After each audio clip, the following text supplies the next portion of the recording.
அச்சலசல் நிகழ்ச்சியில் இனியும் நேர்கள் அனைவருக்கும் காலை வணக்கம். இன்றைய தினம் தமிழக அரசியல் தொடங்கி பல்வேறு முக்கிய விஷயங்களை இங்கு நாம் விவாதிக்கவிருக்கின்றோம். நிகழ்ச்சியில் நம்முடைய சமூக ஆர்வலர் திரு செந்தில் ஆறுமுகம் அவர்கள் இருக்கிறார். வணக்கம். முதல்வர் திரு இ பழனிசாமியோட முதல் பெரிய டார்கெட்டு பார்த்திங்கன்னா டெல்லி பயணம். அந்த டெல்லி பயணத்தோடைய வெற்றியா தோல்வியா எப்படி அமைஞ்சிருக்கு? முதல்வர் இதுக்கு கம்பேரிசன் நிறைய இருக்கும். ஏன்னா அதிமுக பொதுச் செயலாளர் முன்னாள் மறைந்த முதல்வர் செல்வி ஜெயலலிதா அவர்களுக்கு மத்திய அரசாங்கத்தோடு இருந்த இணக்கம், முன்னாள் முதல்வர் திரு ஓ பன்னீர்செல்வம் அவர்களுக்கு இருந்த இணக்கம், திரு இ பழனிசாமி மீது அதுவே ஒரு பெரிய ப்ரெஷராக இருக்கும்னு பார்க்குறோம்.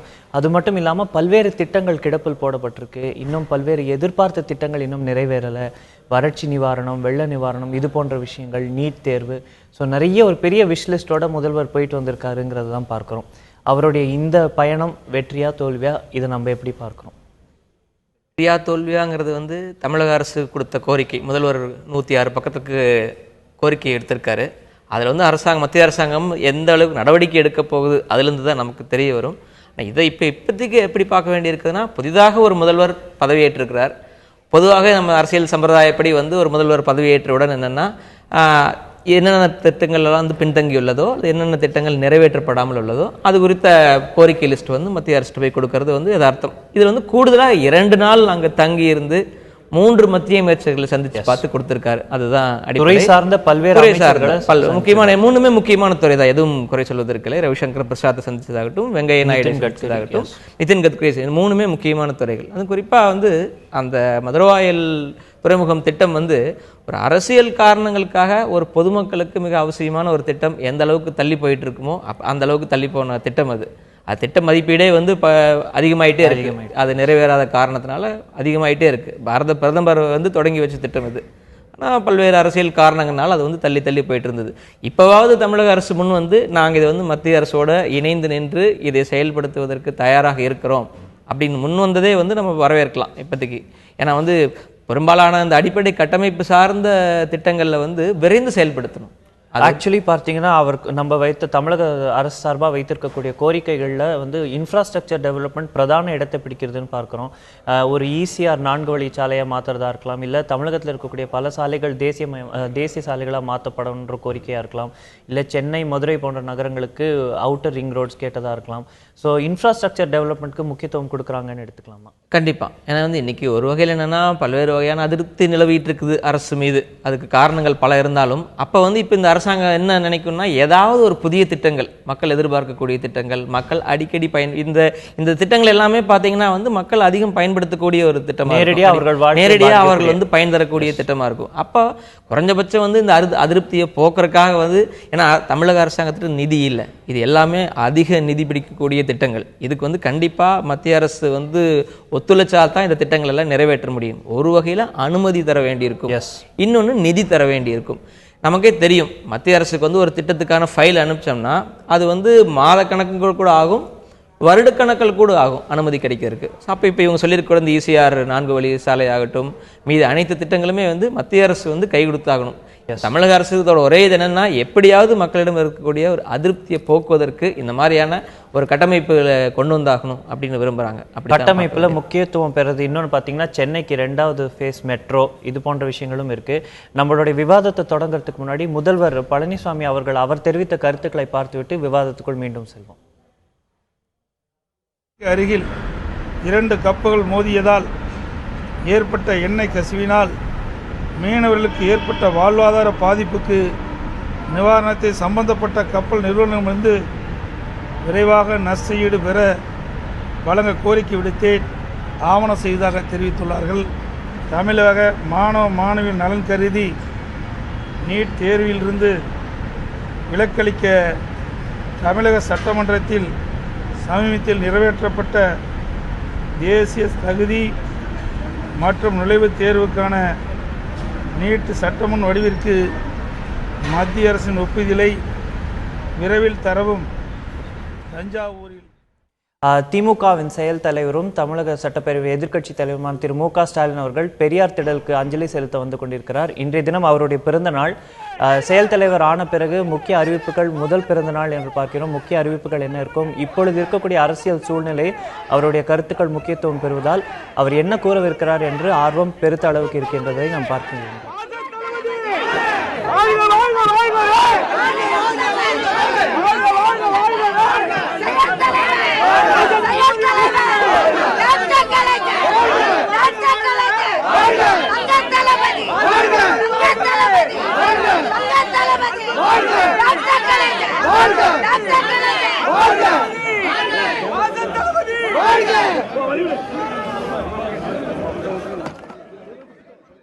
தமிழக எதிர்க்கட்சி தலைவர் திரு மு.க. ஸ்டாலின் அவர்களின் 65வது பிறந்தநாள் இன்று. அவர் இப்பொழுது பெரியார் திடலில் அஞ்சலி செலுத்திய காட்சிகளை பார்த்தோம். தமிழகத்தில் இப்போ நிலவக்கூடிய இந்த அரசியல் சூழ்நிலையில் அவருடைய கருத்துக்கள் முக்கியத்துவம் பெறுது. ஆட்சி மாற்றம் குறித்தும் இது மட்டும் இல்லாமல் பினாமி அரசாங்கம் என்று பல்வேறு கருத்துக்களை வைத்தது பார்த்து கொண்டுதான் இருக்கின்றோம். அவரும் பல்வேறு தரப்பட்ட தலைவர்கள், குடியரசுத் தலைவர் தொடங்கி கவர்னர் வரை பலரை சந்தித்து அவரும் கோரிக்கைகள் வைத்ததையும் பார்த்து கொண்டிருக்கின்றோம். இன்றைய தினம் அவருடைய பிறந்தநாள் என்ற காட்சிகள் தான் நம்ம இப்போ பார்த்து கொண்டிருக்கிறோம். திரு ஸ்டாலின் அவருக்கு இப்போ பிறந்தநாள். அவருடைய எதிர்க்கட்சி தலைவர் பதவியிலிருந்து அவர் கூறியிருக்கக்கூடிய பல்வேறு முக்கிய விஷயங்கள், இந்த அரசாங்கத்து மீது அவர் வைத்திருக்கக்கூடிய பல்வேறு குற்றச்சாட்டுகள், இதோட முக்கியத்துவம் மட்டும் இல்லாமல் இதோடைய அரசியல் மாற்றங்கள் என்னவா இருக்கும் அப்படின்னு நம்ம பார்க்கலாம். தெரிஞ்சோ தெரியாமல் இவர் செயல் தலைவர் ஆனதுக்கு பின்னாடி தமிழக அரசியல் ஒரு வாலட்டைல் சுச்சுவேஷனுக்கு வந்துருச்சு. இது ஒரு நிலைத்தன்மை இல்லாத ஒரு சூழல் நிறுவுது. இது என்னென்னா இந்த மாதிரியான எதிர்க்கட்சியாக இருப்பவர்களுக்கு ஒரு நல்ல ஒரு வாய்ப்பு. ஏன்னா நார்மலாக வழக்கமோல மறைந்த முதல்வர் ஜெயலலிதா அவர்கள் உயிரோடு இருந்திருந்து அந்த ஆட்சி தொடர்ந்திருந்தா, ஏன்னா 2வது முறையாக தொடர்ச்சியாக அவங்க ஆட்சிக்கு வர்றப்ப அதை எதிர்த்து அரசியல் செய்வதுங்கிறது இன்னும் கடினமான பணியாக இருந்திருக்கும். ஒரு எதிர்நீச்சல் போடுற மாதிரி இருந்திருக்கும். ஆனால் இன்னைக்கு அரசியல் சூழல் ரொம்ப எப்போ என்ன நடக்கும், அதிமுகவுக்குள்ள மொத்தம் எத்தனை அணிகள் இருக்குதுங்கிறத எண்ணி பார்க்க வேண்டிய நிலை வந்திருக்கிற சூழலில் இப்போ ஸ்டாலின் அவர்களுக்கு அரசியல் செய்வது மிக எளிதாக இருக்கும். இன்னொன்று, அவங்களுக்குள்ளே சட்ட சிக்கல்களும் நிறைய இருக்குது. சசிகலாவோட பொதுச் செயலாளர் விஷயங்கள் நிற்குமா நிற்காதா, இது போன்ற சட்டசபையில் எடுத்த வாக்கெடுப்பு செல்லுமா செல்லாதா, இந்த மாதிரி ஏராளமான சிக்கல்கள் ஒரு பக்கம். இது அரசியல் சார்ந்த ஒரு குழப்பம் நிலவக்கூடிய சூழல். இன்னொன்று பக்கம் நம்ம தமிழகம் எங்கும் பார்த்தா வறட்சி, விவசாயிகள் பிரச்சனை, இப்போ நெடுவாசல் பிரச்சனை. அவர் செயல் தலைவர் ஆன பிறகு அவருடைய பொலிட்டிக்கல் ஸ்டாண்ட் பாயிண்ட் எப்படி இருக்குன்னு நம்ம பார்க்குறோம். அக்ரெசிவாக இருக்குன்னு பார்க்குறோமா, இல்லை அவர் முன்பு செயல்பட்டது போன்று தான் செயல்பட்டு வராருன்னு அப்படின்னு பார்க்குறோமா? ஏன்னா அவர் பல்வேறு விஷயங்களில் ப்ரோஆக்டிவாக முன்னெடுத்து செல்றாருன்னு பார்க்குறோம். மறைந்த முதல்வர் ஜெயலலிதாவோட புகைப்படம் அரசு அலுவலகங்களில் இருக்கக்கூடாதுன்னு சொல்லி ஒரு ஒரு சந்திப்பை பார்க்குறாரு.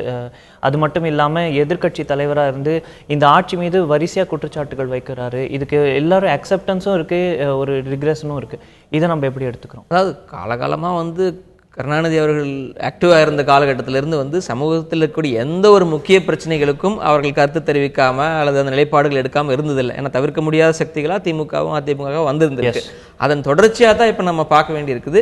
இன்னைக்கு என்னன்னு கேட்டிங்கன்னா, சமூக ஊடகங்களை அவங்க கூடுதலாக பயன்படுத்துகிறாங்க. தங்களோட கருத்துக்களை இளைய சமுதாயத்திற்கு கொண்டு போகிற கூட இன்னைக்கு அறிக்கை என்பதே பழைய காலத்தில் பிரிண்டில் ஃபேக்ஸில் இருந்ததை தாண்டி இன்னைக்கு ஃபேஸ்புக்கில் தான் அறிக்கையை வெளியிடுறாரு. அந்த அளவுக்கு இளைஞர் சமுதாயத்தை நல்லா ரீச் ஆகிட்டு இருக்காரு. இன்னொன்று, கிடைக்கக்கூடிய ஒவ்வொரு வாய்ப்பையும் ஸ்டாலின் சரியாக தான் பயன்படுத்திட்டு இருக்காருன்னு சொல்லலாம். சொல்லப்போனால் சட்டசபையில் நடந்த வாக்கெடுப்பு ஒட்டுமொத்த மக்கள் மத்தியிலையும் ரகசிய வாக்கெடுப்பு நடத்தணுங்கிற கோரிக்கை தான் இருந்துச்சு. இன்னொன்று, இந்த எம்எல்ஏக்கள் தொகுதிக்கு போயிட்டு மக்களின் கருத்தறிந்து தான் வாக்கெடுப்பு நடத்தப்பட வேண்டும் அப்படின்னு இருந்தது. அந்த கருத்தை மிக சரியாக அங்கே பிரதிபலித்தாங்க. ஆனால் சட்டசபையில் அவங்க நடந்துக்கிட்ட விதம் எந்த வகையிலும் ஏற்க முடியாது. இவ்வளோ ஒரு இப்போ தொடங்கின கட்சியாக இருந்தால் பரவாயில்ல. 1969 தொடங்கப்பட்ட ஒரு கட்சி சட்டசபையில் இப்படி சபாநாயகர் பிடிச்சு இழுக்கிறது, பேப்பரை கிழிச்செறிகிறது, இருக்கைகளை தூக்கி போடுறதுங்கிறது எந்த வகையிலும் ஜனநாயகபூர்வமாக ஏற்றுக்க முடியாது. அவங்க வச்ச கோரிக்கைகள் அங்கே சட்டமன்றத்தில் சரியாக இருந்திருக்கலாம். ஆனால் நடந்து கொண்ட முறை கண்டிப்பாக ஏற்றுக்கொள்ள முடியாது. அவங்க என்ன விரும்புகிறாங்கன்னா, தங்களுடைய கருத்தை மிக வலுவா அன்னைக்கு அந்த சட்டசபை வாக்கெடுப்பு முடிஞ்சோன்னா திமுகவின் நிலைப்பாடு, ஸ்டாலினின் நிலைப்பாடு தான் அதிகம் பேசப்பட்டதோ தவிர மீதி விஷயங்கள் பின்னுக்கு தள்ளப்பட்டுச்சு. இன்னைக்கு ஒரு பொதுவான அரசியல் டிஸ்கஷன் அப்படின்னு எடுத்து பேசும்பொழுது அவர் தான் அடுத்த கட்ட தலைமை அப்படிங்கிறது தெரிந்திருந்தாலுமே கூட அது ஒரு நீண்ட நாட்களுக்கு பிறகுதான் அறிவிக்கப்படுதுங்கிறத பார்க்கிறோம்.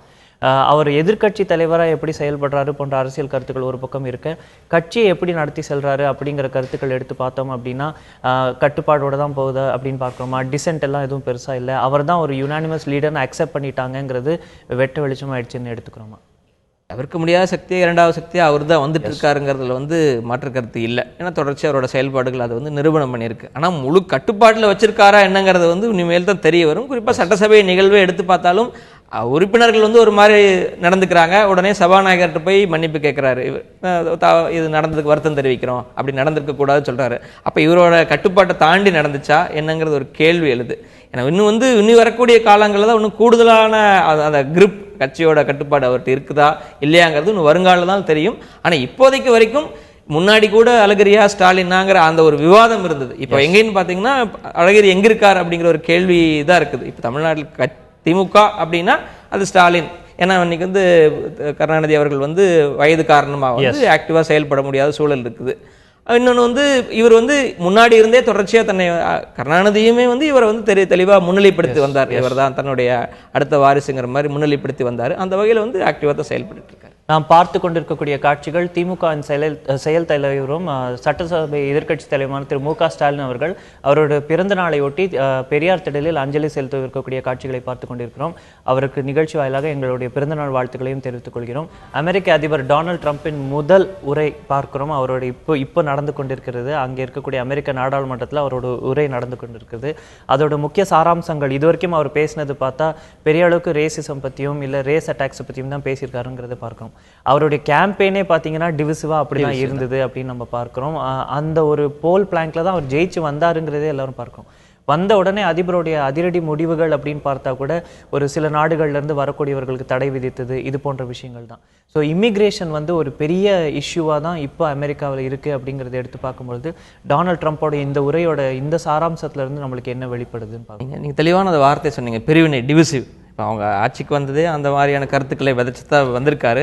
வந்த உடனே தமிழ்நாட்டில் நடக்கிற மாதிரி வந்து முன்னாள் அதிபர் செஞ்ச திட்டத்தை வந்து கேன்சல் பண்ணிட்டு தான் அடுத்த திட்டத்துக்குள்ளே போனோம், ஹெல்த் கேர் பாலிசியில் இருந்து. இப்போ அதிபர் உரையாற்றிட்டு விஷயங்கள் இருக்குது எல்லாமே வந்து அந்த எரிகிற எண்ணெயில் எரிகிற தீயில திருப்பி எண்ணெய் ஊற்றுற மாதிரி தான் இருக்குது. அதாவது சிறந்த நாடாக அமெரிக்காவை மீண்டும் உருவாக்க வேண்டும், நல்ல விஷயம்தான். அதற்காக அமெரிக்கர்களுக்கே முன்னுரிமை வழங்கப்படுகிறாங்க. அமெரிக்கர்களுக்கே அப்படிங்கிறப்ப வந்து பல சமுதாயம் வாழக்கூடிய நாடு அது. அமெரிக்காங்கிற நாடே வந்து பல நாட்டினர் கூட்டு சேர்ந்து வாழக்கூடிய ஒரு இடத்துல வந்து அமெரிக்கர்களுக்கே முன்னுரிமை வழங்கப்படும். குடியேற்ற கொள்கைகளை அமல்படுத்தியதால் அமெரிக்கர்களின் ஊதியம் அதிகரித்திருக்குங்கிறாங்க. எக்ஸ்க்ளூசிவா அமெரிக்கர்கள் வன்முறை சம்பவங்களிலிருந்து அமெரிக்கர்களை பாதுகாக்க அதிரடிப்படை ஒன்றை உருவாக்குவோம் அப்படிங்கிறாங்க. அப்போ முழுக்க இது என்னன்னு கேட்டீங்கன்னா கம்ப்ளீட்டா ரெண்டா பிரிக்கிறாங்க. அமெரிக்கர்களுக்கு உங்களுக்கு நான் கூடுதல் சலுகை தர்றேன், அதனால எங்களுக்கு ஓட்டு போட்டுருங்க. குறிப்பா பாருங்க, இஸ்லாமிய தீவிரவாதத்திலிருந்து அமெரிக்காவை பாதுகாக்க கடும் நடவடிக்கை எடுக்கப்படும். தீவிரவாதம் சொன்னா போதுமே, ஆனா அவர்கள் தரப்புல இருந்து வைக்கக்கூடிய வாதங்கள் அப்படின்னு எடுத்து பாத்தீங்க அப்படின்னா இது வந்து அமெரிக்கர்களுக்கான ஒரு ஆட்சி, அமெரிக்காவோட நலனை முன்னிலைப்படுத்துறோம் அப்படிங்கிற ஒரு வாதத்தை எடுக்கும்போது அதை நம்ம எப்படி எடுத்துக்கிறோம்? இல்ல, அது பொதுவாகவே இந்த நாடுங்கிறது பல நாட்டினர் சேர்ந்து வாழக்கூடிய ஒரு சூழல். அப்படித்தான் அதோட தன்மையை அப்படித்தான் இருக்குது. அப்படி இருக்கிறப்ப அவங்க நாட்டிலே இப்ப நானும் அங்க இருந்திருக்கிறேன், பல பேர் போயிருக்கிறப்ப வந்து பாகுபாடு காமிக்க கூடாது அப்படிங்கறத ஸ்கூல் குழந்தைகளுக்கு மிக தெளிவா சொல்லிக் கொடுக்குறாங்க. நம்ம நாட்டில் கூட அதெல்லாம் சொல்லிக் கொடுக்கறது கிடையாது. அந்த பிளாக் ஒயிட் வித்தியாசம் பார்க்கக்கூடாது அப்படிங்கிறதெல்லாம் ஸ்கூல் லெவல்ல இருந்து நல்லா சொல்லிக் கொடுத்து கொண்டு வந்துட்டு இருக்கக்கூடிய ஒரு சூழல் இருக்கிறது. நம்ம ஊர்ல கூட ஜாதி மத பேதங்கள் இருக்கக்கூடாதுன்னு சொல்லி இருக்கக்கூடாது. அப்போ அப்படி இருக்கக்கூடியதுல வந்து இப்போ கம்ப்ளீட்டா ரெண்டா பிரிச்சு இது வந்து ஒரு பிற்போக்கு அரசியல். இன்னைக்கு வந்து அமெரிக்காங்கிறது முற்போக்கான நாடு, ஜனநாயக வல்லரசு, அப்படி இப்படின்னு பல கருத்துக்கள் சொல்லிட்டு இருக்கக்கூடிய சூழல்ல இது வந்து திருப்பியும் ஒரு 50 ஆண்டு பின்னோக்கி இழுத்துட்டு போகக்கூடிய சூழல். இது வந்து ஒரு ஆபத்தான சூழல். திருப்பி வந்து இப்ப இங்க நம்ம இந்தியர்களுக்கு வந்து வேலை வாய்ப்புல வந்து பெரிய சிக்கல் உருவாகும். அதுதான் பெரிய கேள்விக்குறியாவே இருக்கு. பொருளாதார சீர்திருத்தங்கள் என்ன வரும், அங்க டாக்ஸ் ரிஃபார்ம்ஸ் என்ன வரும், அதை சார்ந்து பார்க்கும்போது ஓவர்சீஸ் இங்க இருக்கக்கூடிய பிசினஸஸ் எப்படி அஃபெக்ட் ஆகும், ஃபாரின் இன்வெஸ்ட்மெண்ட்ஸ் எந்த அளவுக்கு அஃபெக்ட் ஆகும், இது போன்ற விஷயங்கள் தான் இருக்கிறத நம்ம பார்க்கிறோம். அவருடைய முழு ஸ்பீச்சோட சாராம்சம் கிடைத்த பிறகு இது பற்றி இன்னும் விரிவாக விவாதிக்கலாம். உள்ளூர் பிரச்சனைகளுக்கு மீண்டும் நம்ம வந்தோம் அப்படின்னு பார்த்தீங்கன்னா நெடுவாசல், அங்கே இருக்கக்கூடிய அந்த ஹைட்ரோ கார்பன் எக்ஸ்ப்ளரேஷன் இன்னைக்கு வந்து 14வது தினமாக வந்து போராட்டங்கள் தொடர்ந்து கொண்டிருக்கிறத நம்ம பார்க்கிறோம். மாணவர்கள் வந்து பல்வேறு மாவட்டங்கள்லேருந்து அங்கே வந்திருக்காங்கங்கிறதையும் பார்க்கிறோம். இது வந்து அடுத்த கட்டமாக ஒரு பெரிய போராட்டமாக மாறி வரதையும் பார்க்கிறோம். இதில் போராட்ட குழுவினர் மட்டும் இல்லாமல் பொதுமக்கள் தரப்பில் வைக்கக்கூடிய கருத்துக்கள் அப்படின்னு பார்த்தா அந்த உள்ளூர் பொதுமக்கள் நிலத்தடி நீர் பாதிப்படையும், இல்லை வந்து விவசாயம் பொய்த்து போகும், இது போன்ற அச்சங்கள் அவங்க தெரிவிக்கிறாங்க. இன்னொரு பக்கம் வந்து மத்திய அரசாங்கம் வந்து மக்களுக்கு இந்த ப்ராஜெக்ட் பிடிக்கலன்னா இதை நிறைவேற்ற மாட்டோம்னு சொல்கிறாங்க. இதில் அரசியல் கட்சிகள் அவர்களுடைய எதிர்ப்பை தெரிவித்துக்கிட்டு வராங்க. இந்த ப்ராஜெக்ட் இதோட ஃபியூச்சர் நம்ம எப்படி பார்க்குறோம், இல்லை is it too early to call, இது நிறைவேற்றப்படுமா படாதா, இல்லை மக்களுக்கு மீண்டும் ஒரு மக்கள் எழுச்சிக்கு ஒரு வெற்றி கிடைக்கும் பார்க்குறோமா, எப்படி பார்க்குறோம்?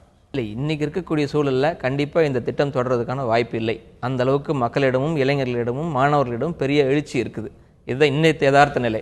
இதில் அடிப்படையாக இந்த நெடுவாசல் திட்டமாகட்டும், அல்லது மீத்தேன் திட்டமாகட்டும், அல்லது கூடன்குளம் திட்டமாகட்டும், இது எல்லா திட்டங்களையும் ஒரு குறிப்பிட்ட பேட்டர்ன் பார்க்க வேண்டியிருக்கு. என்னென்னா, இது மக்களுக்கான வளர்ச்சி திட்டங்கள்னு சொல்கிறாங்க.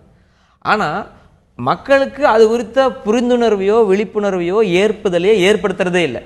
இவங்க வாட்டில் அவங்கள பொறுத்தளவுக்கு மீத்தேன் திட்டம் ஒரு ஃபைல், நெடுவாசல் திட்டம் ஒரு ஃபைல், கூடங்குளம் திட்டம் ஒரு ஃபைலுங்கிறது 4 எழுத்து FILE. அந்த ஃபைலை திருப்பி போட்டால் லைஃப்னு வரும். அரசை பொறுத்தளவுக்கு வந்து அது ஃபைல், ஆனால் மக்களை பொறுத்தளவுக்கு அது வாழ்க்கை, லைஃப். அப்படி வந்து மக்களுக்கு புரிந்துணர்வு ஏற்படுத்தாமல் இவங்க உட்காந்துட்டு வந்து திட்டம் போட்டுட்டு பிப்ரவரி 5 ஒரு அறிவிப்பு கொடுத்துட்றாங்க நேரடியாக. அப்போ வந்து மக்களுக்கு இன்னைக்கு வந்து தமிழ்நாட்டில் வரலாறு காணாத வறட்சி இருந்துட்டு இருக்கு. 140 ஆண்டுல காணாத வறட்சி. இப்போ நிலத்துக்கு அடியில் போர் போட்டு ஏதோ ஒரு பல ஆயிரம் அடிக்கு கீழே தான் எடுக்கிறோம், அதனால பாதிப்பு வராது வல்லுநர்கள் ஒரு பக்கம் சொல்றாங்க. அண்ணா யூனிவர்சிட்டியில இருந்து பல தரப்பு வல்லுநர்கள், அறிவியல் வல்லுநர்கள் சொல்றாங்க. ஆனா அதெல்லாம் யார் ஸ்டேக் ஹோல்டர்ஸ்ன்னு சொல்லுவாங்க, யார் அதனால பாதிக்கப்பட போறவங்களோ, யாரிடமிருந்து நிலம் எடுக்கப்படுதோ அவங்களுக்கெல்லாம் புரிய வைக்கணும். அரசாங்கம் வந்து நாங்கள் திட்டத்தை அறிவிக்கிறோம், இதனால் இத்தனை கோடி ரூபா உங்களுக்கு பணம் கிடைக்குதுன்னு சொல்லி அறிவிப்பை வெளியிடுறாங்களே தவிர இதனால் எந்த பாதிப்பும் இல்லை அப்படிங்கிற விஷயத்த உண்மையிலே மக்களுக்கு விளக்கல. அப்படி விளக்காம புரிதல் இல்லாமல் அது எவ்வளோ நல்ல திட்டமாக இருந்தாலும் அதை செயல்படுத்துறது கண்டிப்பாக ஏற்றுக்க முடியாது. இப்போதைக்கு அரசின் முதல் கடமை என்னன்னா இதை ஹோல்டில் போட்டுட்டு மக்களுக்கு புரிய வைங்க. இப்போ பல்வேறு விஷயங்களுக்கு வந்து ஒரு பக்கம் விளம்பரமெல்லாம் கொடுக்குறீங்க. 69 லட்சம் மரக்கன்று நட்டை விளம்பரம் கொடுத்தீங்க. அந்த மாதிரி பல விளம்பரங்கள் கொடுக்குறீங்க. இப்போ இது வரைக்கும் இவ்வளோ பிரச்சனை 17 நாளாக பிரச்சனை நடக்கிறப்ப ஒரு பக்கம் விளம்பரம் நான் எதுவுமே பார்க்கலையே பேப்பரில். அது பேக்ஃபயர் ஆயிடுமோங்கிற அச்சம், அது பேக்ஃபயர் ஆயிடுமோங்கிற அச்சம் இல்லையா? அரசாங்கத்தின் அடிப்படை கடமை மக்கள், இது ஜனநாயக நாடு, டிக்டேட்டர்ஷிப் கிடையாது. நான் இதை செய்கிறேன். இப்போ ஃபார் எக்ஸாம்பிள் சைனால எல்லாம் வந்து பல திட்டங்கள் போடுறப்ப மக்களோட ஒப்பீனியன் எல்லாம் கிடையாது. ஆனா இங்கே கூட மக்களுடைய கருத்து கேட்பு இதெல்லாம் நடந்திருக்கு. 2010 இருந்து இந்த டாக்குமெண்ட் வந்ததுல இருந்து இங்கே அரசாங்கமாக இருக்கலாம், இல்லை மத்திய அரசாங்கமாக இருக்கலாம், மக்களுக்கான புரிதல் கூட்டங்கள் இது போன்ற விஷயங்கள் அவர்கள் சொல்லி கொண்டு தான் இருக்கிறார்கள். இல்லை, கண்டிப்பாக அதை ஏற்றுக்கவே முடியாது. நம்ம தொடர்ச்சியாக பார்த்துருக்குறோம். அது உண்மையிலே இந்த மாதிரியான திட்டங்களுக்கு கிராம சபையில் ஒப்புதல்லாம் வாங்க வேண்டிய அவசியம் இருக்கும். ஆனால் இல்லைன்னா இப்போ ஒரு பேப்பரில் இருக்கும், கிராம சபையில் ஒப்புதல் வாங்கப்படுதுன்னு ஒரு பேப்பரில் கூட இருக்கலாம். இருக்குதோ இல்லையா அது பெரிய கேள்விக்குறி. இதெல்லாம் ஆனால் வந்து மக்கள்கிட்ட இது ஒப்புதல் வாங்கப்படலை. அதனால தான் இன்னைக்கு சிக்கலே வருது. அப்போ வந்து என்னன்னா அரசாங்கம் வந்து மக்களுக்கு விழிப்புணர்வையும் புரிதலையும் ஏற்படுத்திவிட்டு அவர்களின் ஒப்புதலை பெற்று இந்த திட்டத்தை செய்யுங்கள். அது வரைக்கும் இதை நிறுத்தி வைங்க. ஒரு சுற்றுச்சூழல் பாதிப்பு ஏற்படும் அப்படிங்கிற அச்சம் எல்லாருக்குமே இருக்கு. அதனால வந்து ஏற்கனவே ஒரு வறட்சி இது போன்ற விஷயங்கள் இருக்கும்போது சுற்றுச்சூழல் பாதிப்பை மீறி இப்படி ஒரு திட்டம் தேவையா அப்படிங்கிற ஒரு கேள்வி ஒரு புறம் இருக்கு. இன்னொரு புறம் இதற்கு வைக்கக்கூடிய வாதங்கள் அப்படின்னு எடுத்து பார்த்தோம் அப்படின்னா ஒரு வளர்ச்சி திட்டத்துக்கும் நம்ம முட்டுக்கட்டை போட்டால் தமிழகத்தில் எப்படி வளர்ச்சி திட்டங்கள் நிறைவேற்றப்படும், இங்கே வந்து ஒரு குரோத்தே இல்லாமல் போயிடுமோ அப்படிங்கிற ஒரு அச்சத்தையும் பலர் தெரிவிக்கிறாங்க. நீங்க சொன்னது போலவே பல அறிவியல் வல்லுநர்கள் வந்து இந்த திட்டத்தினால பெரிய அளவுக்கு நிலத்தடி நீரோ இல்லை விவசாயமோ பொய்த்து போகாது அப்படின்னு அவங்க நம்பிக்கை கொடுத்தாலுமே கூட இதற்கு மக்கள் தரப்புல ஒரு எதிர்ப்பு இருக்கிறத பார்க்கிறோம்.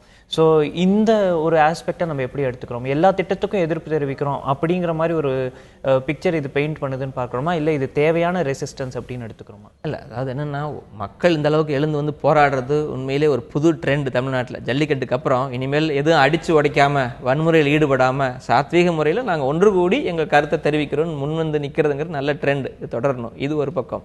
இன்னொன்று, அறிவியல் வல்லுநர்கள் சமீபத்தில் கருத்து தெரிவித்த எல்லா அறிவியல் வல்லுநர்களே இது வந்து இதில் எந்த திட்டத்திலையும் பாதிப்பு இல்லை, வெளிநாடுகளில் இது தொடர்ச்சியாக செயல்பட்டு வந்த திட்டம் தான் அப்படின்னு சொல்லிட்டு கடைசியில் டிஸ்க்ளைமர் மாதிரி ஒரு 2 பேராக போடுறாங்க எல்லா வல்லுநர்களே. தமிழகத்திலும் சரி இந்தியாவிலும் சரி சுற்றுச்சூழலை பாதிக்கக்கூடிய திட்டங்களை செயல்படுத்தும் பொழுது என்னென்ன விதிமுறைகளை எல்லாம் பின்பற்ற வேண்டுமோ அதெல்லாம் இங்கே நாட்டில் வந்து சரியாக பின்பற்றப்படாத சூழல்கள் இருந்துட்டு தான் இருக்கு. தாமிரபரணி எப்படி ஆறு சீரழிக்கப்பட்டுச்சு, நொய்யல் ஆறு எப்படி சீரழிக்கப்பட்டுச்சு, காவிரி கரையில் இருக்கக்கூடிய தோல் பதனிடும் ஆலைகள்லேருந்து நம்ம பேப்பர் தயாரிக்கிற ஆலைகள்லேருந்து அந்த கழிவுகள்லாம் எந்த அளவுக்கு போச்சு. அப்போ நம்ம வந்து எந்த ஒரு சுற்றுச்சூழலை பாதிக்கக்கூடிய திட்டத்தை போடுறப்பவும் அதில் இருக்கக்கூடிய விதிமுறைகள் பின்பற்றப்படலை. அது காற்றில் விடப்பட்ட வரலாறு தமிழகத்திலும் இந்தியாவெங்கும் இருக்கிறது. அப்படி நீங்க வந்து என்விரான்மெண்ட்டை பார்க்கறதுக்கு ஒரு அக்கறையோடு செயல்படாத சூழல் இங்க இருக்கக்கூடிய இதுல இவ்வளவு ஒரு திட்டத்தை நீங்க எப்படி சரியா செயல்படுத்துவீங்க அப்படிங்கறத மக்களோட கேள்வியா. இதுவரை தொழில் வளர்ச்சியில மட்டும் கவனம் செலுத்தும் போது சுற்றுச்சூழல் பாதிப்புக்கு நீங்க கவனம் செலுத்தலைங்கிற கருத்தை தான் நம்ம வைக்கிறத பார்க்கிறோம். ஸோ இதுல வந்து மத்திய அரசாங்கம் மாநில அரசாங்கம் வந்து இப்போ அவர்களுடைய கருத்துக்களை தெரிவிச்சுட்டு வராங்க. இன்றைய தினம் வந்து போராட்ட குழுல சிலர் வந்து முதல்வர் திரு பழனிசாமியை சந்திக்க போறாங்கிற செய்தியும் வரதை பார்க்கிறோம். இந்த சந்திப்போட முக்கியத்துவம் என்னவா இருக்கும்னு பார்க்கிறோம். முதல்வரும் பிரதமரை சந்திக்கும் போது இந்த திட்டத்தை குறித்து பேசியிருக்காருன்னு பார்க்கிறோம். வரவிருக்கக்கூடிய நாட்கள்ல என்ன டெவலப்மெண்ட்ஸ் நம்ம எதிர்பார்க்கலாம்? நமக்கு மெயின் இப்போ நடக்க வேண்டிய டெவலப்மெண்ட் மக்களுக்கான புரிதல் ஏற்படுத்தணும்.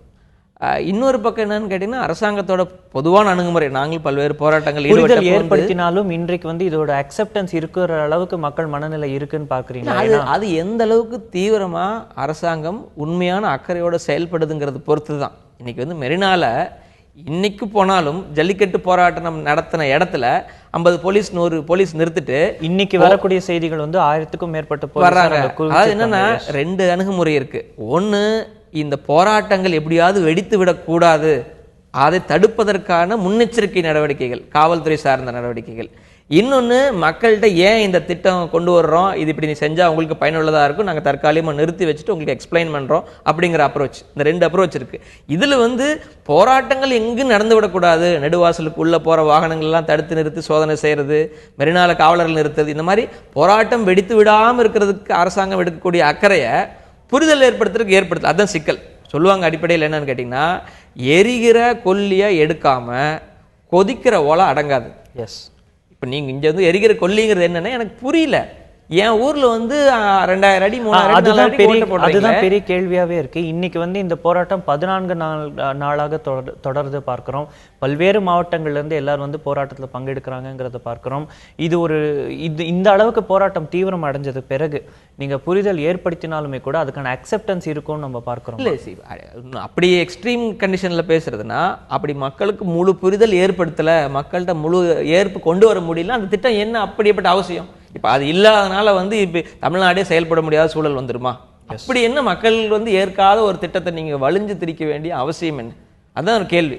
இப்போ இவங்க செஞ்சே ஆக வேண்டிய அவசியம் என்ன? இப்போ நீங்க வேணா சொல்லுங்க, தமிழக அரசோ மத்திய அரசாங்கம் அறிவிக்கட்டும், இந்த ஹைட்ரோ கார்பன் திட்டத்தை செயல்படுத்தலைன்னா தமிழ்நாடு பட்ஜெட்ல அடுத்த திட்டங்களே போட முடியாது, இந்த பக்கம் வேற மிகப்பெரிய பிரச்சனை ஏற்படும் சொல்லுங்க. இது ஒரு அடிஷனல் திட்டம், ஒரு அடிஷனல் ரிசோர்ஸ். நிலத்துக்கு கீழே ஒரு எரிவாயு இருக்குது, இந்த எரிவாயை எடுத்துனா பயன்பாட்டுக்கு கொண்டு வர முடியும், இதுல எக்கனாமிக்கல் பொருளாதார ரீதியா பயன்பாடு இருக்குது, இத்தனை கோடி ரூபாய் தமிழக அரசாங்கத்துக்கு கிடைக்கும்னு சொல்றாங்க. அவ்வளவுதானே?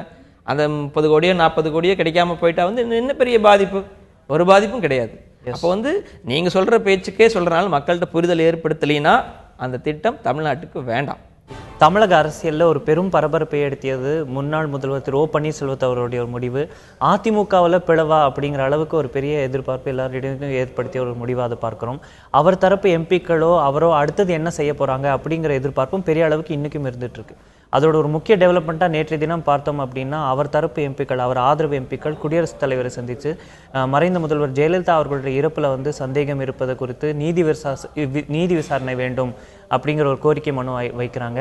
அடுத்து இமீடியட் செய்தி பார்த்தீங்க அப்படின்னா, முன்னாள் முதல்வர் திரு பன்னீர்செல்வம் அவர்கள் 8ஆம் தேதி உண்ணாவிரதம் இருக்க போறாரு, இதுக்கு ஒரு நீதி விசாரணை கோரி அப்படின்னு. இந்த டெவலப்மெண்ட்டை நம்ம எப்படி பார்க்குறோம்? பொதுவாக கிராமப்புறத்தில் சொல்லுவாங்க, ஊர் 2 பட்டா கூத்தாடிக்கு கொண்டாட்டம் அப்படிம்பாங்க. அந்த மாதிரி இன்னைக்கு அதிமுக பல பிரிவுகளாக பிரிஞ்சு நிற்கிறதுனால தமிழக மக்களுக்கு இது நாள் வரை தெரியாத விஷயங்கள் பல வெளியில் வரப்போகுது. அந்த வகையில் அது ஒரு நல்ல சம்பவமாக தான் நம்ம பார்க்க வேண்டியிருக்கு. ஏன்னா இவங்க பிரிஞ்சு நிற்கிறாங்க. இப்போ தான் இவங்களுக்கு எல்லாத்துக்குமே தெரியும். பன்னீர்செல்வமே அவர்கள் பேட்டி கொடுக்கும்போது சொல்றாரு, இதுவரை நான் வெளியில் சொன்ன விஷயங்கள் 10% தான், மீதி 90% சொல்லியிருக்கேன், ஏன் இப்படி சொல்லிக்கிட்டே இருக்காருன்னு தெரியல, அது போட்டு உடைக்க வேண்டியது தானே, உண்மையில் இதுதான் நடந்தது, முன்னாள் முதல்வர் ஜெயலலிதாவின் மரணத்தின் பின்னாடி இந்த சம்பவங்கள் நடந்தது, இந்த மர்மங்களை நான் வெளிப்படுத்துறேன் அப்படின்னு அவர் ஓப்பனாகவே சொல்லலாம். அவங்க இப்போ ஜனாதிபதிட்டு போய் மனு கொடுக்குற நிலையில் இருக்குது. இந்த சிபிஐ விசாரணை செய்யுங்க, இல்லை வேற எந்த வகையான நீதி விசாரணை செய்தால் மர்மம் வெளிப்படுமோ அப்படியெல்லாம் வெளிப்படட்டும் அப்படின்னு போய் கொடுத்துருக்காரு. உண்மையிலே இது ஒரு பெரிய டெவலப்மெண்ட் தான். இன்னைக்கு இந்தியா முழுக்க பார்த்துட்டு இருக்கு. அதிமுகங்கிறது இந்தியாவில் ஒரு 3வது மிகப்பெரிய கட்சியா இருக்கு நாடாளுமன்றத்தில். அப்படி இருக்கக்கூடிய கட்சி அவர்களோட கட்சியோட பொதுச் செயலாளர் பத்தியே போய் அங்க சாவில் மர்மம் இருக்குதுன்னு விசாரிங்கிறாங்க. இதுல கொடுமையான விஷயம் என்னன்னு கேட்டீங்கன்னா, இவர் முதல்வராக இருந்த காலகட்டத்தில் இந்த நிலைப்பாடு எடுக்காம இன்னைக்கு இந்த நிலைப்பாடு எடுக்கிற பார்க்குறப்ப இது ஒரு அப்பட்டமான அரசியல் தான். தங்களுக்கான ஒரு கிரிப் போகுது, கட்சியிலிருந்து தங்களுக்கான முக்கியத்துவம் இழந்துட்டு இருக்கிறோங்கிற சூழல்ல இப்போ இந்த மாதிரி இருக்காங்க. இது முழுக்க முழுக்க அரசியல் தான்.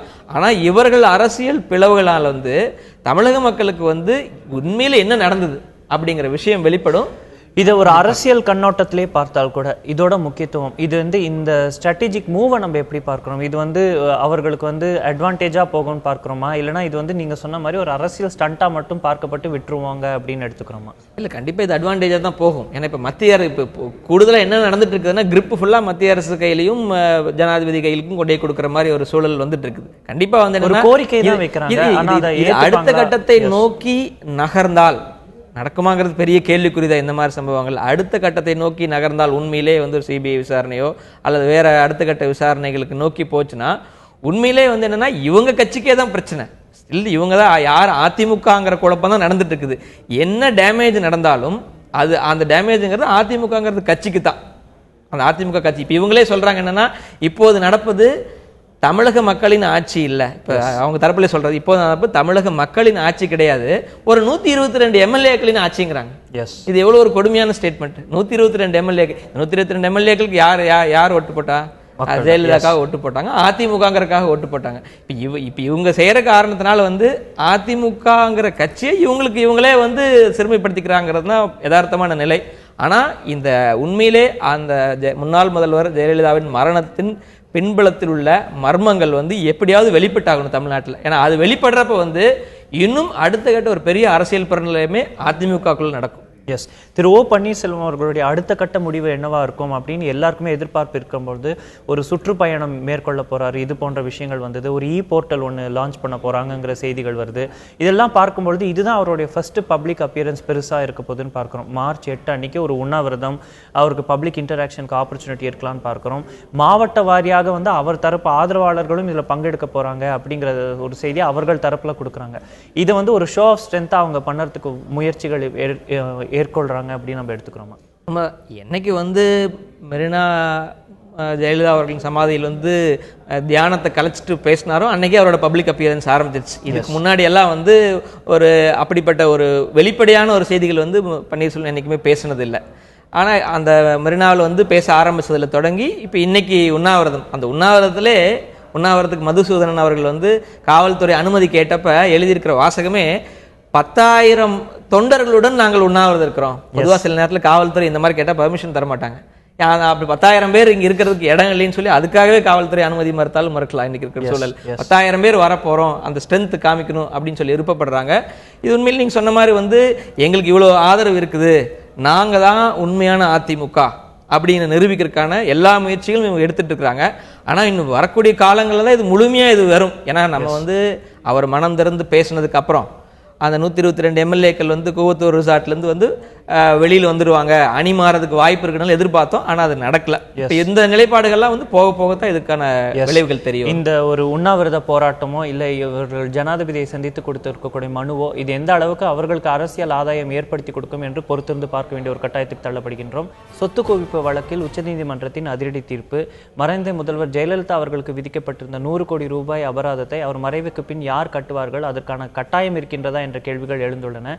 இது குறித்து தந்தி டிவிக்கு பிரபல சட்ட வல்லுநர்கள் அளித்துள்ள பேட்டியை பார்த்துவிட்டு விவாதத்துக்குள் செல்வோம்.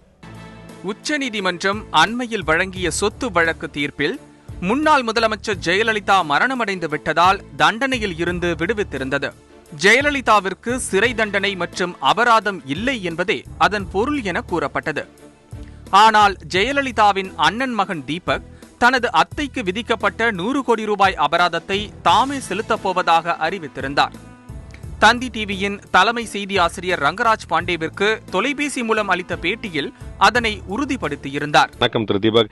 திடீர்னு இப்போ 2-3 விஷயங்கள் நீங்க சொல்லியிருந்ததா ஊடகங்கள் எல்லாம் செய்தி வெளியானது, அதை பற்றி தெளிவு பண்ணிக்கலாம்னு பார்க்குறேன். ஒன்று, நமக்கு தெரிந்த தகவலின் அடிப்படையில் 100 கோடி ரூபாய் அபராதம் என்பது மறைந்த முதலமைச்சர் ஜெயலலிதாவோ அவருடைய உறவினர்களோ கட்ட தேவையில்லை, அவர் இறந்திருப்பதனால அப்படின்னு நமக்கு சொல்றாங்க. அவங்களுக்கு அபராதம் 100 கோடி ரூபாய் கட்ட வேண்டியது இல்லைன்னு. ஆனா நீங்க 100 கோடி ரூபாய் அபராதம் கட்ட தயார்னு சொல்றீங்களே, என்ன விஷயம்? சந்தோஷம் தான் அது. நீங்க சொல்ற விஷயம் எப்படின்னா எனக்கு மிகப்பெரிய ஒரு சந்தோஷமான விஷயமா இருக்கு. சோ நீங்க 100 கோடி ரூபாய் அபராதம் கட்ட வேண்டி இருக்கு அப்படிங்கறதுல உறுதியா இருக்கிறீங்க. அந்த 100 கோடி ரூபாய் அபராதம் நீங்க கட்டுறதுக்கு தயாரா இருக்கிறீங்க? தயாரா இருக்கேனே. ஆனா அதை டைம் கேட்டேனே, ஒரு மாசம் 2 மாசம் டைம் கேட்டேனே. சரிங்க. அது 100 கோடி என்னால கட்ட முடியாது. 100 கோடி ரூபாய் நீங்க எப்படி ஏற்பாடு பண்ணிருக்கீங்கன்னு தெரிஞ்சுக்கலாமா? அதை சொல்ல முடியுமா? ஏன்னா இது ப்ராப்பர்ட்டி 6 ப்ராப்பர்ட்டி இருக்குன்னு. ஸோ ஒவ்வொரு ப்ராப்பர்ட்டியும் நான் பிளட்ஜ் பண்றேன்னு சொல்லிட்டு நான் ப்ராமிஸ் பண்ணிட்டேன். எனக்கு தெரிஞ்ச நண்பர்கள் மூலியமா கேட்குறேன். அந்த ப்ராப்பர்ட்டிலாம் உங்களுடைய பேர்ல இருக்கக்கூடியதா, மறைந்த முதலமைச்சர் ஜெயலலிதா பேர்ல இருக்கு? மறைந்த முதலமைச்சர் எங்க அத்தை பேர்ல தான் இருக்கு. ஓகேங்களா? அது லீகல் ஹேரா எனக்கும் தீபாக்கும் தான் வரும். ஓகேங்களா? ஸோ என்னோட ஷேரை ஒண்டி தானே நான் பிளட்ஜ் பண்றேன். சோ மறைந்த முதலமைச்சர் ஜெயலலிதாவுடைய பேர்ல இருக்கக்கூடிய சொத்துக்களுக்கு போகாம நாங்க, அதாவது ஆக்ஷன் போகாம அசிங்கப்படுத்த விடாம நாங்க பாத்துக்கிறோம். அதுக்கப்புறம் நாங்க அவங்க தப்பு பண்ணலன்றத நாங்க ப்ரூவ் பண்ணுவோம். நமக்கு கிடைச்ச தகவல் படி 91-96 சம்பாதித்த அந்த வழக்குல நேரடியாக தொடர்பு இருக்கக்கூடிய சொத்துக்கள் தவிர போயஸ் தோட்டம் இல்லம் உள்பட எதுவுமே அட்டாச் ஆகாது, பறிமுதல் ஆகாது அப்படின்னு வழக்கறிஞர்கள் சொல்றாங்க. உங்களுக்கு வழக்கறிஞர்கள் சொத்துக்கள் பறிமுதல் ஆகக்கூடிய வாய்ப்பு வழக்கறிஞர் எவ்வளவு புத்திசாலி நம்ம பேசலாமா? போயஸ் கார்டனு, கிரேப் கார்டனு, அதுக்கப்புறம் இந்த மாதிரி நிறைய ப்ராப்பர்ட்டிஸ் இருக்குண்ணே. ஆனா ஃபைனை கட்டலன்னா இப்போ வந்து A1ன்றவங்க யாரு? நீங்க எல்லாம் மொத்தமா சேர்ந்து A1 ஒருத்தங்களா ஆக்கிட்டீங்க. ஏன்னா தப்பே பண்ணாத ஒருத்தங்களை போயிட்டு இந்த மாதிரி ஒரு தப்புன்னு சொல்லிட்டீங்க. அவங்க வந்து அந்த ஃபைனை கட்டலன்னா அவங்களுக்கு பதில் அந்த 100 கோடி ரூபாய் ஃபைன் அவங்க வச்சிருக்காங்கல்ல, அதுக்கு பதில் அவங்க ப்ராப்பர்ட்டியை அட்டாச் பண்ணிக்கிறதுக்கு அந்த கோர்ட்டுக்கு ரைட் இருக்கு.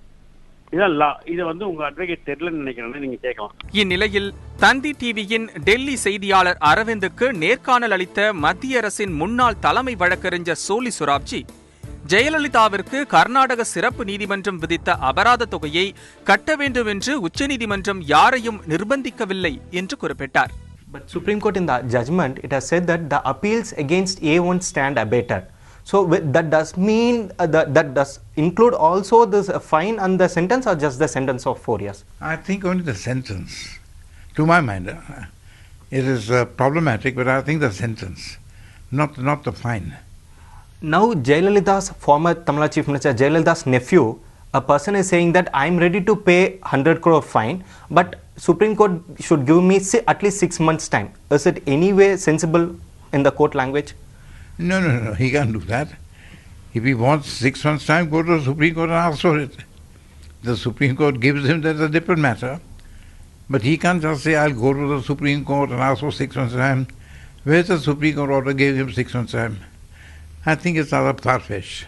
Can he pay on behalf of Jayalalitha? Does he have the right to pay on behalf of authority to pay the fine on behalf of Jayalalitha? Suppose he pays the fine, what happens? He doesn't get any rights. If he wants to pay the fine, okay, pay the fine. Very, very good. The exchequer will benefit. But he doesn't get any rights in that matter. ஜெயலலிதாவிற்கு பதில் யாரும் அபராதம் கட்ட தேவையில்லை என்று அடித்து சொல்கிறார் உச்சநீதிமன்ற மூத்த வழக்கறிஞர் Rakesh Dwivedi. The correct position in law will be that the acquittal, which was the acquittal judgment of the Karnataka High Court in regard to Jayalalitha stands. And once the appeal in Supreme Court abates, then she remains acquitted. But there are also opinions saying that in criminal, only the criminal sentence of a sentence can be abated, but the civil liability of this 100 crore fine that she need to pay. But her nephew has also come up saying that I'm ready to pay that 100 crore fine. Should she pay that fine, or only the properties attached in the case will be taken, confiscated by the court? No, as I said, that she remains acquitted. So there is no question of payment of any fine or the sufferance of any penalty. The fine is only a part of the penal provision.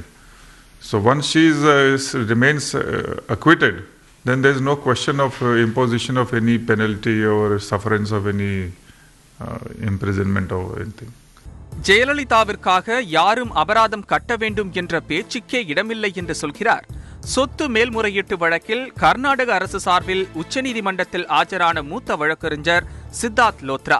That the 100 crore fine which had been imposed on Jayalalitha cannot be collected from her estate now because she is no more available to pay it, and the properties, if there were any private properties other than the properties which are subject matter of this prosecution, those will remain outside the fold of the Supreme Court decision.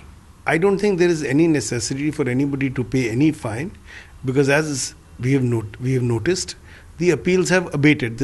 The challenge of the Karnataka government has become a nullity because of her death, and that challenge having ended as abated, there is no consequence of a conviction to her, there is no consequence of a fine to a dead person, and therefore no question of recovery of any 100 crores from a deceased person or from the assets left behind by her.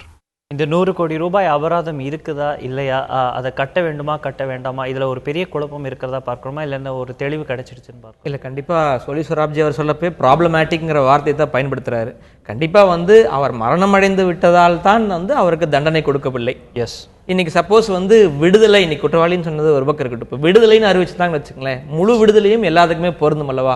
இப்போ விடுதலையை அனுபவிக்கக்கூடிய இது இருக்குதுன்னா அப்போ குற்றவாளின்னு நிரூபிக்கப்பட்ட சூழலில் கண்டிப்பாக கட்ட வேண்டும், 100 கோடி அபராதம் கட்டப்பட வேண்டும் என்ற நிலைப்பாடு தான் வர வேண்டும் என்பது நமது விருப்பம். ஏன்னா வந்து ஒரு குற்றம் நிரூபிக்கப்பட்டிருக்கிறது, அந்த குற்றத்தின் மூலமாக சம்பாதிக்கப்பட்ட சொத்துக்களை வைத்து அந்த அபராதம் கட்டப்பட வேண்டும் என்பது தான் யதார்த்தமானது, நியாயமானது. கண்டிப்பா இது குறித்து இன்னும் கூடுதல் சட்ட விளக்கங்கள் தேவைப்படுது. சட்ட விளக்கங்கள் தரப்படும்ங்கிறத தான் நம்ம பார்க்கிறோம். இந்த அரசியல் செய்திகள், இந்த சொத்து குவிப்பு வழக்கு, இதிலிருந்து நம்ம தள்ளி வந்தோம் அப்படின்னா நாளைய தினத்துல இருந்து +2 தேர்வுகள் தொடங்கவிருக்கு தமிழகத்துல. ஸ்டேட் போர்டு மட்டும் இல்லாம CBSE, ICSE பல போர்டுகளில் மாணவர்கள் வந்து +2 தேர்வுகள் எழுதக்கூடிய காலம் இதுன்னு பார்க்கிறோம். மாணவர்களுக்கு நம்மளுடைய ஒரு வாழ்த்தோ இல்லை அறிவுரையோ என்னவா இருக்கும்னு பார்க்குறீங்க? அதுக்கு முன்னாடி என்ன சொல்ல வரேன்னா, இப்போ வந்து இன்னைக்கு எவ்வளோ பேர் வந்து +2 எழுதுறாங்கிற செய்தியில் ரொம்ப ரொம்ப சந்தோஷமான விஷயம் என்னன்னா, வழக்கம் போல் இந்த ஆண்டும் பெண்கள் வந்து கூடுதலாக எழுதுறாங்க. 63,000 பெண்களுக்கு வந்து கூடுதலாக எழுதுறாங்க. ஒரு காலத்தில் அடுப்பதும் பெண்ணுக்கு படிப்பதுக்குன்னு இருந்த காலகட்டம் தாண்டி இன்னைக்கு வந்து அதிகப்படியான பெண்கள் படிக்க வந்திருக்குங்கிறது வந்து ரொம்ப வரவேற்புக்கூடியது. இந்த மாணவர்கள் வந்து வருங்காலத்தில் வந்து தங்களுடைய வாழ்க்கையை மேம்படுத்திக்கிறதுக்காக, வேலைக்கு போறதுக்காக மட்டும் இந்த தேர்வை பார்க்காம சமூக நலனுக்காகவும் சிந்திக்க வேண்டும், செயல்பட வேண்டும்ங்கிறத அந்த மாணவர் எழுச்சி அப்படிங்கிறது தான் ஒரு பெரிய டாக் ஆஃப் த டவுனா இருக்கு. இந்த மாணவர்களுக்கு நம்மளுடைய வாழ்த்துக்களையும் தெரிவிச்சுக்கிறோம். அவர்கள் தேர்வில் நல்ல முறையில் தேர்ச்சி பெற்று வரணுங்கிறத நம்மளுடைய வாழ்த்துக்கள் பார்க்கிறோம். இன்றைய தினம் தமிழக அரசியல் தொடங்கி பல்வேறு முக்கிய விஷயங்களை இங்கு நாம் விவாதித்திருக்கிறோம். நிகழ்ச்சியில் கலந்து கொண்ட ஒரு கருத்துக்களை பார்த்து கொண்ட திரு செந்தில்முருகனுக்கு நன்றி. பார்த்த உங்கள் அனைவருக்கும் நன்றி. இன்றைய நாள் பொழுதுல நடக்கக்கூடிய பல முக்கிய விஷயங்களை நாளை இதே செய்தியாளர்களை விரிவாக விவாதிப்போம். தொடர்ந்து இணைந்திருங்கள். நன்றி, வணக்கம்.